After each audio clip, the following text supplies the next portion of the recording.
Hi, I'm Norman A. Hood, financial advisor and host of the Exit Plan Show. I interview America's top advisors, like today's guest, Mike Mirau with ProActive Leadership Group, to help business owners enjoy more personal freedom, grow their companies faster, and transition ownership seamlessly when the time comes.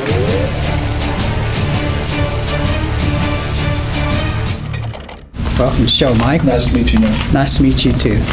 Just interviewed Mary Ann Montgomery, which I know you're close friends with her. She had great things to say about you. She's pretty awesome. Yep, she is. So we're going to start out. I'm just going to have you tell our audience a little bit about your education, your background, and your career path up until now. All right. Well, grew up in a family-owned business, so I've been around business since I was 12 years old. Okay. And we ran a service station in a small town northeast of Dallas. And went off to school after I graduated from high school and got a double major in computer science and business. Oh, okay. And so for 26 years, I was involved in information technology. Okay. Working at the senior corporate level as a chief information officer for a billion-dollar corporation. And left there to go make my fortune in the dot-com business. And we did pretty well. Had a good run, but we got caught in the bubble, just like a lot of them did, and ran out of money. So we ended up selling the company. And I walked out of there with a really nice color laser printer. And so at that point, I really had a decision to make in regards to, do I go back into corporate IT or do I start my own business? And when my dad quit his job at Goodyear and started his business in the service station, I always thought, that's kind of crazy. Why are you doing that? Well, it was after I had been in the corporate world and had done what I had done that I now know exactly why he did. And so I've always had this entrepreneurial bent. And so I decided to go ahead and jump in the deep end of the pool and start my own business. And fortunately, I had some IT consulting engagements that then kind of evolved into business consulting engagements, which then evolved into business coaching. And over the course of the last 15 years, I've owned as many as 5 different businesses, 2 franchises, and but the foundation of everything that I do has been around helping business owners grow their business, grow themselves, and make more money and be more successful in what they're doing. Okay. How do you think people that know you the best, how do you think they describe you personally? It kind of depends on what day it is. The best description I've had people tell me is I'm like a combination between Dave Ramsey on the numbers and Dr. Phil on getting stuff done. Well, that's a good combination. And so I'm a pretty straight shooting guy. I tell people the truth, and I'm not afraid to tackle the tough issues, and there's a lot of tough issues out there that people deal with. ProActive Leadership Group, can you tell us a little bit about your company and what services you offer? Sure. We've been around for 15 years. Our primary services are a combination of consulting and coaching solutions.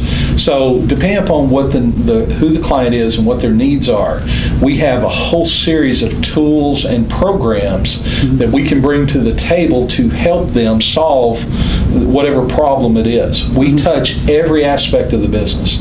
So everything from people to growth, marketing and sales, operational from a process or getting efficient to HR and people related stuff, and then of course systems and metrics. Okay.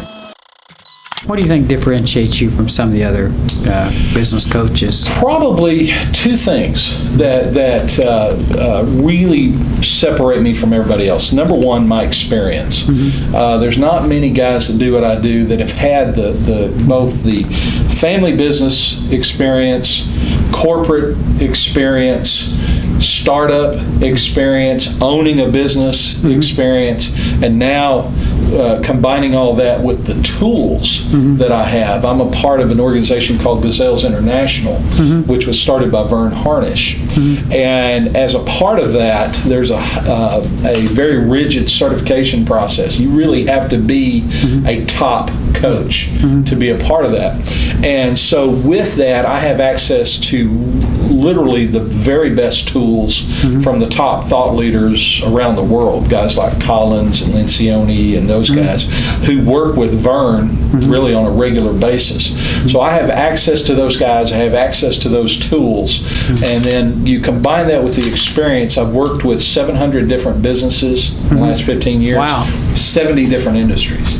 So with that and the tools, there's not too many things I haven't seen out No, I'll bet. So. Okay, good. Great background, a lot of experience. What do you like to do the best about your job? The thing I like the best is when I see the light bulb come on for business leaders. You know, they struggle with so much, and you know, Michael Gerber in his book, The E-Myth, really talks about systematizing and turning your business into processes. And that's really good, but a lot of these business owners, as he describes them, are technicians. They're really good at what they do. But a lot of times they struggle with the HR stuff because they never had to deal with that before, or they struggle with the financial stuff. They've never had to deal with that before. And what I always tell people, your business is like an 8-cylinder engine. There's 8 core functions that are in every business. It doesn't matter what the business is. And if one of those functions isn't performing well, it's like losing a cylinder in that engine. You're not going to get the power. It's not going to perform as well. If you lose 2 of those cylinders, you're going to have a problem. And 3, the thing's going to blow up. And so when I work with the business owners and they get it, that they have to learn to read their financials. They have to learn how to hire people well, that a lot of their problems are self-inflicted because they don't know how to hire or they don't know how to manage their money in an effective way. And I'm not trying to be their financial planner or replace their CPA, but to really operationalize the numbers within the business so that they tell the story of what's really going on. Okay. What keeps you going to do this? Where do you get your energy? Well, the biggest thing is, I really believe I was born to help people do something. Okay, for a lot of years I did that by leveraging technology. But in this job, in the things that I get to do now, I mean, literally, I've sat with husbands and wives that are on the brink of divorce. And when we help them develop a plan to turn their business around or to get their financial situation straightened out, I mean, we're saving marriages and saving businesses on the verge of collapse. And that's why I do it. That's why I get up in the morning. Okay. Last question. If you could give a business owner a tip in any of these 4 areas, enjoying more personal freedom, getting some time off to do something besides work, growing their companies faster, transitioning ownership either to a third-party sale or to an insider like a key employee or a family member, or then more recently, it's something that comes up is redefining their purpose after they leave their company. In other words, their identity's been there, now they're looking at something else. If you can give them one tip in any of those 4 areas, what do you think it would be? Probably, and it really goes across all 4 of those areas, is sit down and make a plan. Okay. A lot of people do stuff instinctively. They react to circumstances or emotions or whatever. I'm frustrated, I've had enough, it's time for me to get out.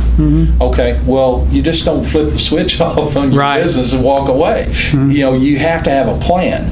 But that affects also, what are you going to do after you're out? And do you have a plan for what you're going to do with the proceeds of selling your business? Do you have a plan for how you spend your day, a plan for how you grow your business? That's one of the things we help people with, is do you have a written plan?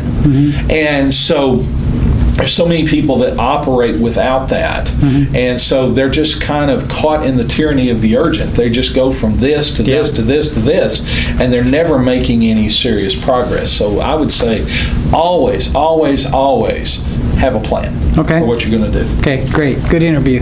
Thanks, Mike. That was Mike Mirau. He's with ProActive Leadership Group. For more information about Mike and his company, please check out the show notes for this episode on our website.